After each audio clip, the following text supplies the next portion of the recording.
Troy Smith.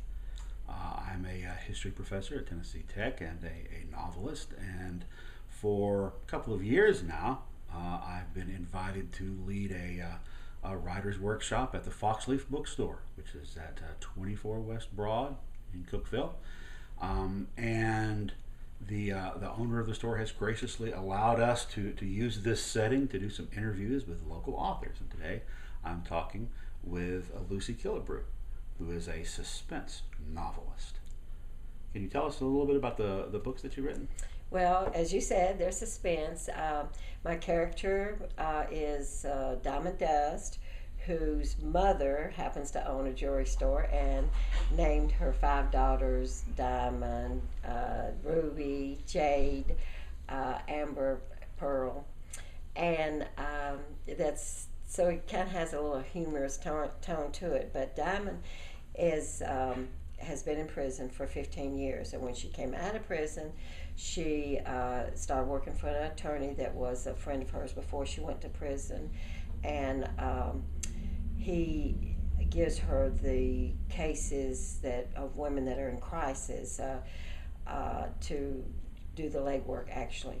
So the first book was Death Has a Secret, and Di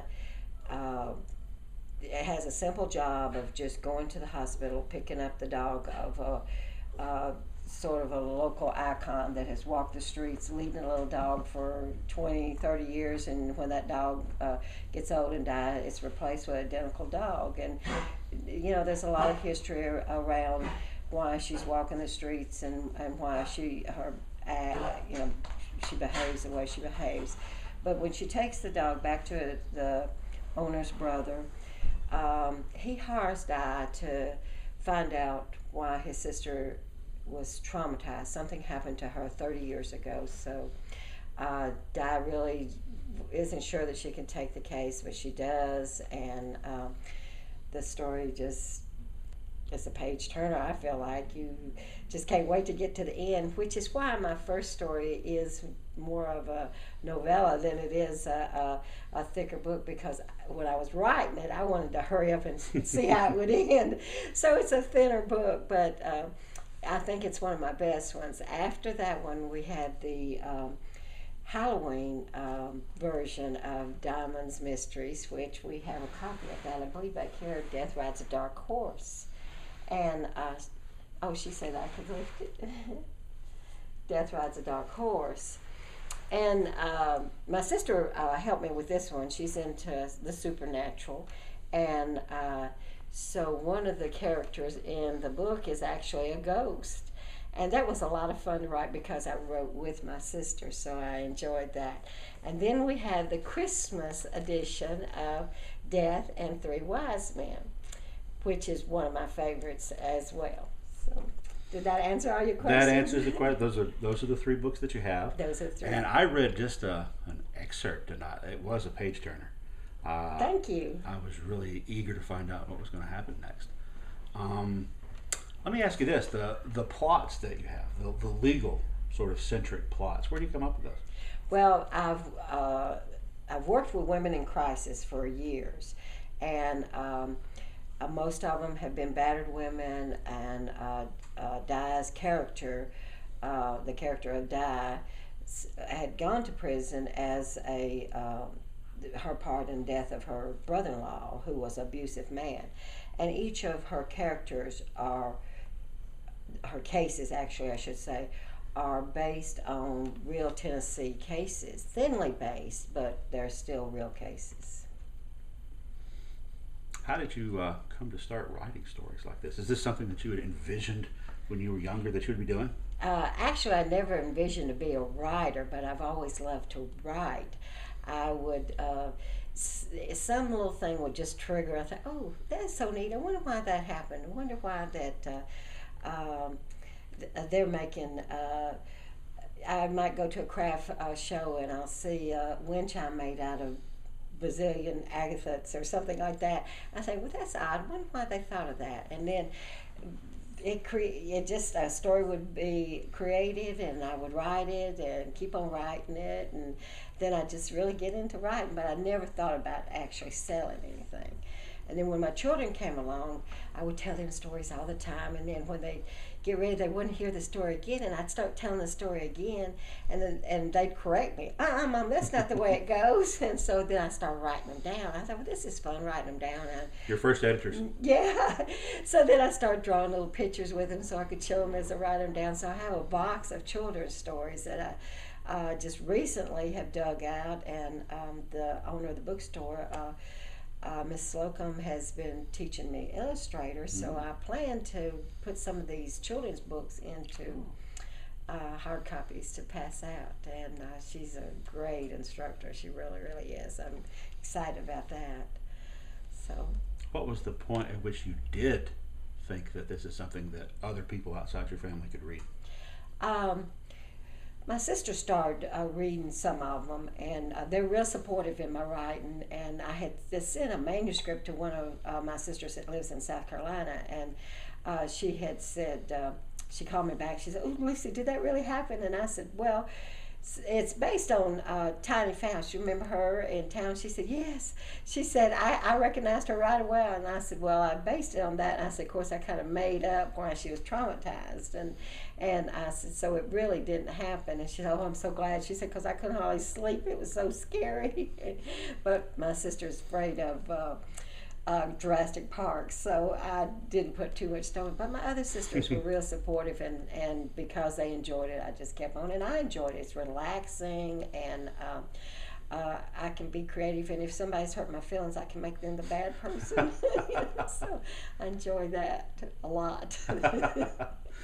So based as these stories are, even if very loosely on real cases, does that mean that when you start one, you have a real clear idea of where you're going with it, or do you just kind of make it up? Oh no, I don't have any clear idea at all. I start out with maybe just a thread of a story, and as I write, they really actually write themselves.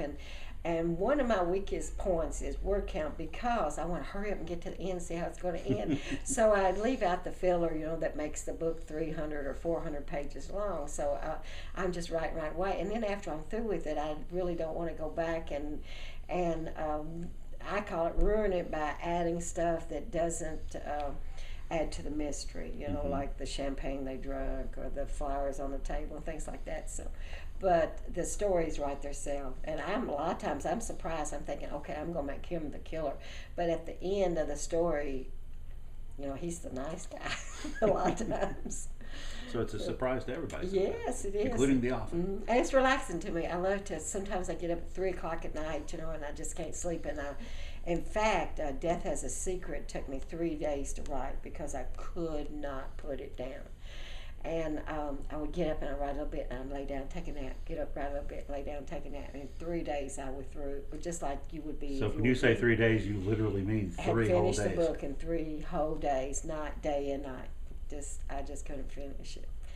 And it's like a book. Sometimes you buy a book that you can't lay down, and that's why I am with writing. And I'm always so pleased with it. And another time, my sister, I was writing, and my sister came down. I used to have a little cottage close to where she was after my husband died. So she could walk down anytime she wanted to, and she walked in, and I had tears running down my face, and she said, "What's the matter?" I said, "Oh, I feel so bad." I said, this was in Death Has a Secret as well, and I said, "Red loves dumplings so much, and he just he wants to do anything he can to help her, and she's been so traumatized, and he doesn't know what it is." And I said, here it is 30 years later, and he still loves her, So I started, she just rolled her eyes, right? She likes it. All of them liked it. So. I thought you were going to say that you were traumatized because you just killed somebody. Yeah. That would get somebody's attention. No, it's just that my sister... Kill them in your book, to clarify that. Well, my sister enjoys the books also because I have 5 sisters, and their names are not Jade and Ruby and Diamond and all that, but the characters each are based on my sister's personalities, and they like that. They, of course, I glamorize them. In fact, one of my other sisters said, we ought to go on a talk show or something and talk about this book. And my sister, here we are, 40, 50, 60 years old, all of us. My sister said, yeah, but in the book, we're all pretty. She said, if we went on TV, we'd have to look like this. I said, oh, yeah, you have a point there. So, let me ask you this. Is there anything in this process of being a writer that has surprised you? Anything unexpected about it? Unexpected. Well, there's a lot of surprises in the process itself, but one of the most, I guess, rewarding or proudest moment, I think, was with this one. Death of Three Wise Men. My son has a friend that he's a tattoo artist, as you can see, but he has. When I was designing this book cover, my son said, Mama, you ought to get Jesse to design your book cover. He said, he is so good. I'm really, I started thinking, Jesse's a tattoo artist. But the book itself has a dark Gothic story to it.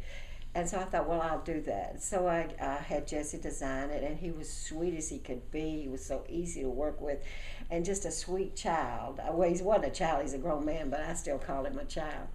So when the book came out and we had the galleys on the computer, I was at my son's house, and I said, Frankie, the galleys are back if you want to look at them. And so we pulled them up, and Jesse was there as well. And they were looking at the cover of the book. I don't know, the cover of the book. And Jesse looked at it, and then he looked at Frankie, and he said, I'm so famous. And my son looked at me, and he was so proud, and I was proud that he was proud that Jesse was famous. It's sort of like the house that Jack built. Good advertising for him, too. Yeah. So people can come to Foxleaf Books and get your books. Are they available? They're available at Foxleaf Book. I have a few of them here. And they can also go online to their favorite bookstore, Barnes & Noble or Amazon. And it's also in ebooks. Good to know. Good to know. So, well, I recommend it. Thank you very much for spending some time with us.